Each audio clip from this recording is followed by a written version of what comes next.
പുതുപ്പള്ളിയിൽ വോട്ട് ചോദിച്ച് വീടുകൾ കയറുന്ന ഒരു വ്യക്തിയാണ് നമ്മൾ ഇന്ന് പരിചയപ്പെടാൻ പോകുന്നത്. ആ വ്യക്തിയെ ഒരു പ്രത്യേകതയുണ്ട്. അത് മറ്റാരുമല്ല, നമ്മൾ കണ്ടതാണ്. കഴിഞ്ഞ തെരഞ്ഞെടുപ്പിൽ സജീവമായി വീടുകൾ കയറി വോട്ട് ചോദിച്ച വ്യക്തി തന്നെയാണ്. ഇത്തവണ വോട്ട് ചോദിക്കാൻ കയറുന്നത് താങ്കൾക്ക് വേണ്ടിയല്ല, മറ്റ് സ്ഥാനാർത്ഥികൾക്ക് വേണ്ടിയാണ്. എങ്ങനെയുണ്ട് മണ്ഡലത്തിലെ സ്ഥാനാർത്ഥികളുടെ ഈ ഓരോ പഞ്ചായത്തിലും സ്ഥാനാർത്ഥികളുണ്ട്, അവിടുത്തെ എല്ലാം പ്രതികരണങ്ങൾ എങ്ങനെയാണ്? വളരെ പോസിറ്റീവാണ്. കാരണം പുതുപ്പള്ളിയിലെ ജനങ്ങൾ കണ്ടു കഴിഞ്ഞു എന്താണ് ഇടതുപക്ഷത്തിന് ഓഫർ ചെയ്യാനുള്ളതെന്ന്. ഇടതുപക്ഷത്തിന്റെ ഓഫറെല്ലാം പൊള്ളയായതുകൊണ്ട് മനസ്സിലാക്കി കഴിഞ്ഞു.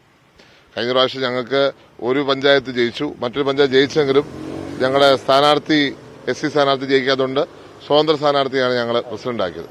അപ്പോൾ ശരിക്കും പറഞ്ഞാൽ ഒരു പഞ്ചായത്തെ ഞങ്ങൾക്ക് ഭരണം കിട്ടിയുള്ളൂ. ഇപ്പോൾ 8 പഞ്ചായത്തിലും ഒറ്റക്കെട്ടായി നിന്നുകൊണ്ട് UDF പ്രവർത്തകർ, UDF നേതാക്കന്മാർ ഒരാഴ്ച മുമ്പ് തന്നെ പ്രവർത്തനം തുടങ്ങിക്കഴിഞ്ഞതാണ്. ഇപ്പം വളരെ സ്പീഡിൽ കാര്യങ്ങൾ മുന്നോട്ട് നീങ്ങിക്കൊണ്ടിരിക്കുകയാണ്. ഇവർ 2-3 റൗണ്ട് കയറി കഴിഞ്ഞു. ഒറ്റക്കെട്ടായി നിൽക്കുന്ന ഒരു സാഹചര്യമാണുള്ളത്.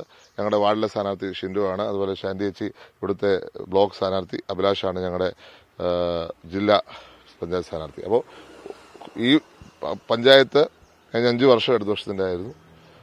അത് തിരിച്ചുപിടിക്കാൻ പോവുകയാണ്. യാതൊരു സംശയവും വേണ്ട, UDF തിരിച്ചു വരും. മണ്ഡലത്തിലെ പഞ്ചായത്തുകളിലെ പരിപാടികൾ, പ്രത്യേകിച്ചും പുതുപ്പള്ളി പഞ്ചായത്തിൽ MLA ക്ഷണിക്കുന്നില്ലെന്നൊരു പരാതിയുണ്ട്. അപ്പോൾ ഇത്തവണ പുതുപ്പള്ളി പഞ്ചായത്ത് തിരിച്ചു പിടിക്കുമോ? എനിക്കിനി എന്നെ ക്ഷണിക്കണമെന്നില്ല. ഞാൻ പറഞ്ഞില്ലേ, ഞാൻ അവരോട് പറഞ്ഞത് എന്നെ ക്ഷണിച്ചില്ലെങ്കിലും കുഴപ്പമില്ല, കാര്യം നടത്തിയാൽ മതി. ഇനി സർക്കാർ പരിപാടി ഒരു 5 മാസം പഞ്ചായത്ത് ഞങ്ങളുടെ ആയിരിക്കും, പക്ഷെ സർക്കാർ പരിപാടികൾ വരുമല്ലോ, അതിലേക്ക് എന്നെ ക്ഷണിക്കണ്ട, പരിപാടി നടത്തിക്കോ. അധ്യക്ഷൻ അവിടുത്തെ ലോക്കൽ കമ്മിറ്റി സെക്രട്ടറി ആക്കിക്കോ, കുഴപ്പമില്ല. പക്ഷെ ഞങ്ങളെ ഈ നാട്ടിലൊരു ഹോസ്പിറ്റൽ പൂർത്തിയാക്കാതെ കിടക്കുന്നുണ്ട്, അതൊന്ന് പൂർത്തിയാക്കി തരൂ. ഞങ്ങളുടെ പാലം അയർക്കുന്നോ ഏറ്റുമാനോ പാലം പൂർത്തിയാക്കണം, അത് നടത്തി. എന്നെ വിളിക്കണമെന്നില്ല, എനിക്കൊരു ആഗ്രഹമില്ല, എനിക്ക് പങ്കെടുക്കണമെന്ന് പോലുമില്ല, നടത്തി തന്നാൽ മതി. പഞ്ചായത്തുകളെല്ലാം പിടിച്ചു കഴിഞ്ഞാൽ പിന്നെ ഈ പ്രശ്നം ഉണ്ടാവില്ലല്ലോ. പഞ്ചായത്ത് പ്രശ്നമല്ലോ, ഗവൺമെന്റ് ആണല്ലോ പ്രശ്നം. ഈ കേരളത്തിലെ ഗവൺമെന്റ് ആണല്ലോ. ഗവൺമെന്റ് ഞാൻ പറഞ്ഞ പരിപാടിക്ക് എന്നെ വിളിക്കണമെന്നില്ല, ഞാൻ പ്രശ്നമല്ല, എനിക്ക് സന്തോഷത്തോടെ ഞാൻ പറയാ, വളരെ സന്തോഷത്തോട് പറയാം. പരിപാടി ഞാൻ അങ്ങനെ ഒരു കംപ്ലൈന്റേ പറഞ്ഞിട്ടില്ല. ഞാൻ പറയുന്ന കംപ്ലൈന്റ് എന്താ, പണി പൂർത്തിയാക്കാത്തൊരു സിവിൽ സ്റ്റേഷൻ എന്റെ പിതാവ് അലോട്ട് ചെയ്ത ഫണ്ട് മാത്രം ഉപയോഗിച്ച് എത്ര പൂർത്തിയാക്കിയോ അവിടെ നിർത്തിയിട്ട് 5 വർഷം ഒന്നും ചെയ്യാതെ അത് ഉദ്ഘാടനം ചെയ്തു. അതാണ് നമ്മുടെ പ്രശ്നം. എന്നെ വിളിക്കാത്തതല്ല പ്രശ്നം. പക്ഷെ എന്നോട് ചോദിക്കാതെ എന്റെ പേര് വെച്ചു, ചോദിക്കാതെ ഫോട്ടോ വെച്ചു, അത് പ്രശ്നമാണ്. എന്നോട് ചോദിക്കാതെ എന്റെ ഫോട്ടോ എങ്ങനെ വെക്കും? അപ്പം ഞങ്ങൾ 2 പേരും ഉപയോഗിച്ച് വോട്ട് തട്ടാനുള്ള ശ്രമമാണ്, അത് ഞങ്ങൾ കൂട്ടിക്കില്ല. ചാണ്ടിച്ച, മറ്റൊരു കാര്യം ഈ പ്രധാനമായിട്ടും ചാണ്ടിച്ചന്റെ തെരഞ്ഞെടുപ്പിൽ കണ്ടിട്ടുള്ളത്, വളരെ വേഗത്തിൽ ഓടി സ്പീഡിൽ വീടുകൾ കയറും. നമ്മുടെ സ്ഥാനാർത്ഥികളെല്ലാം അത്രയും സ്പീഡിലോട്ട് വന്നിട്ടുണ്ടോ? അല്ല, ഇന്നിപ്പോ ഞാൻ വളരെ സ്ലോയിലാണ്. കാരണം വെച്ചാൽ ബൈക്കിൽ പോയിട്ട് പോലും 18 വീടേ ആയിട്ടുള്ളൂ. കാരണം അത് ഇത്ര വലിയ ഒരു ഏരിയ ആണ്. അപ്പം ആകലക്കുന്ന് എന്ന് പറയുമ്പോൾ കൂടുതൽ സ്ഥലങ്ങളും കാടും അതേപോലത്തെ ഉള്ള തോട്ടങ്ങളും ഒക്കെ ആയിട്ടാണ്. അപ്പം അവിടെ ഇച്ചിരി ഒരു എന്താ പറയുക, വേഗം കുറവായിരിക്കും. എന്തായാലും എങ്കിലും ബൈക്കിൽ പോയിട്ട് പോലും 18 വീടേ ആയിട്ടുള്ളൂ. ഓക്കെ, ചാണ്ടിമൻ ഇപ്പോൾ ഏതായാലും വീടുകൾ കയറുകയാണ്. അകലക്കുന്നത്തെ 6ാം വാർഡിലാണ് അദ്ദേഹം വോട്ട് ചോദിച്ച് ഇറങ്ങിയിട്ടുള്ളത്. എന്തായാലും ഇത്തവണ 8 പഞ്ചായത്തുകളാണ് മണ്ഡലത്തിലുള്ളത്.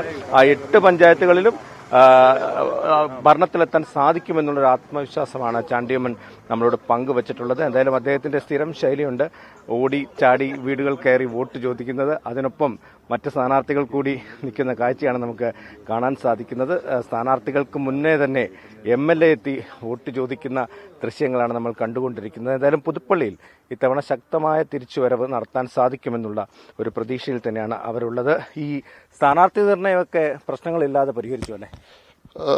99% പ്രശ്നങ്ങളില്ലാതെ പരിഹരിച്ചു. ചുരുക്കം ചില പ്രശ്നങ്ങൾ എല്ലായിടത്തും ഉണ്ടാവുമല്ലോ. ഇതൊക്കെ ശരിക്കും പറഞ്ഞാൽ ഇവിടുത്തെ സ്ഥാനാർത്ഥി നിർണയം നടക്കുന്നത് നമ്മുടെ നോമിനേഷൻ പിൻവലിക്കുന്നതിന് അന്നാ. അപ്പം എന്റെ ഒരു എക്സ്പീരിയൻസ് വെച്ച് നമ്മൾ ആ സമയം വരെ കാത്തിരുന്നു. പക്ഷെ ഇപ്രാവശ്യം എന്തോ നേരത്തെ തീരുമാനമായി, അത് നോക്കാം എങ്ങനെയായിരിക്കും. ഈ സ്ഥാനാർത്ഥികൾക്ക് എന്തെങ്കിലും ടിപ്പ് കൊടുക്കുന്നുണ്ടോ? കാരണം ഒരു തെരഞ്ഞെടുപ്പ് വിജയിച്ച് അതിന്റെ ഒരു ഇതിൽ നിൽക്കുമ്പോൾ ആ ഒരു ടിപ്പ് എന്താണ് സ്ഥാനാർത്ഥികൾ? അതല്ല, ജനങ്ങളുമായിട്ട് ഇടപെടുക, ജനങ്ങളുമായിട്ട് മുന്നിട്ട് നിൽക്കുക എന്നുള്ള ടിപ്പാണ് ഇതിനകത്ത്. വേറൊരു ടിപ്പില്ല. ജനങ്ങളോടൊപ്പം ഇപ്പോഴും കാണുക. അപ്പം നമ്മൾ എന്താണെങ്കിലും ആ റിയലായിട്ട് നമ്മൾ പ്രവർത്തിക്കുക. നമ്മൾ എന്താണോ അതുപോലെ നിൽക്കുക, ഒപ്പം ജനങ്ങളോടൊപ്പം നിൽക്കുക. നമ്മളൊന്നും പ്രത്യേകിച്ച് എക്സ്ട്രാ കാണിക്കേണ്ട കാര്യമില്ല എന്നുള്ളതാണ് ഞാൻ പറയുക അവരോട്. എന്തായാലും അതാണ് ചാണ്ടിയുമ്മൻ സ്ഥാനാർത്ഥികൾക്ക് നൽകുന്ന ടിപ്പ്.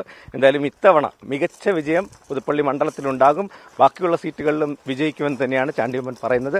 അദ്ദേഹത്തിന്റെ ഭവന സന്ദർശനം തുടർന്നുകൊണ്ടിരിക്കുകയാണ്.